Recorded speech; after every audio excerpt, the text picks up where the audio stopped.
இருக்காங்க. இங்கிலீஷில் 3 kind of people வந்து இருக்காங்க. சரியா? பர்சன்ஸ் அப்படின்னு சொல்லிக்கலாம். பர்சன். இப்போது இந்த டேப்லர் காலமாக போட்டு வச்சுக்கோங்க. நீங்கள் இப்போ பார்க்கலாம் என்னடா சம்மந்தமே இல்லாமல் சொல்கிறாங்க. நாளைக்கு நான் வந்து அதை கனெக்ட் பண்ணிக்கிறேன். இங்கே வந்து பர்சனை நம்ம எழுத போகிறோம். இங்கே வந்து சிங்குலர், இங்கே வந்து ப்ளூரல். ஓகே, இப்போ நல்லா பார்த்துக்கோங்க.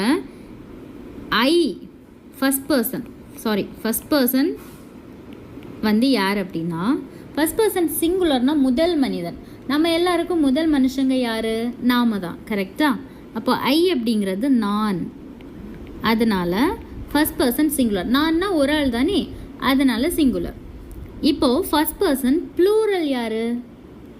வி, நாங்கள்.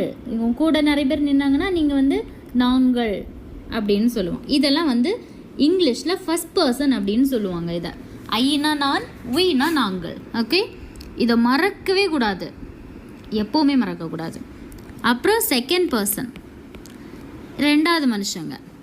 இப்போ உங்களுக்கு நீங்கள் தான் முதல் மனுஷங்க, உங்கள் முன்னாடி இருக்கிறவங்க உங்களுக்கு யார்? ரெண்டாவது மனுஷங்க. கரெக்டா? அப்போது யூ ஃபஸ்ட் பர்சன் சிங்குலர், நீ சிங்குலர், நீங்கள். இப்போ உங்கள் முன்னாடி நிறைய பேர் நிற்கிறாங்கன்னா அவங்களையும் ஆனால் நீங்கள் யூன்னு தான் சொல்லுவீங்க. இதுவும் வந்து first person plural.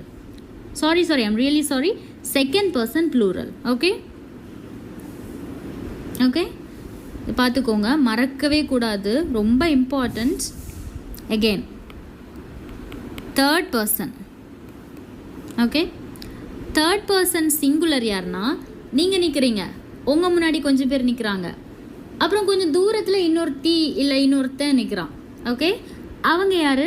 Third person singular, மூணாவது மனுஷங்க அவங்க. ஹீ, அவன். ஷீ, அவள். இட்ஸ், அது. கொஞ்சம் தூரத்தில் ஒரு டாக் நின்றுச்சுன்னா அது, அந்த டாக், அப்படி தானே சொல்லுவோம். அதனால அது மூணாவது பர்சன் சிங்குலர். ஓகே, மறக்கவே கூடாது, மூணாம் மனுஷங்க இவங்கெல்லாம். இப்போ ப்ளூரல் பார்க்கலாமா?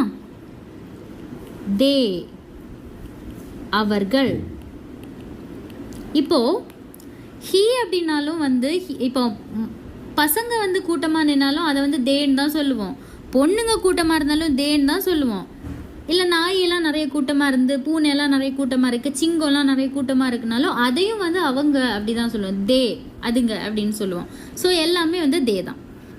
இப்போது முடிஞ்சிருச்சா? இதை நீங்கள் எப்போவுமே மறக்கக்கூடாது. ஏன்னா நான் வந்து இங்கிலீஷில் என்ன பண்ணுறது அப்படின்னு தெரியாமல் இருந்த டைமில் என்னோட ஒரு ப்ரொஃபஸர் வந்து, சிந்து அப்படின்னு ஒரு ப்ரொஃபஸர் வந்து இதை தான் எனக்கு டீச் பண்ணாங்க. இதை டீச் பண்ணி இதை நான் எப்போ நல்லா புரிஞ்சுக்கிட்டனோ அதுக்கப்புறம் தான் எனக்கு டென்ஸ் கற்றுக்கிறதா இருக்கட்டும், எது வந்து கற்றுக்கிட்டாலும் எனக்கு ரொம்ப ஈஸியாக இருந்த ஒரு மெயினான விஷயந்தான் இது.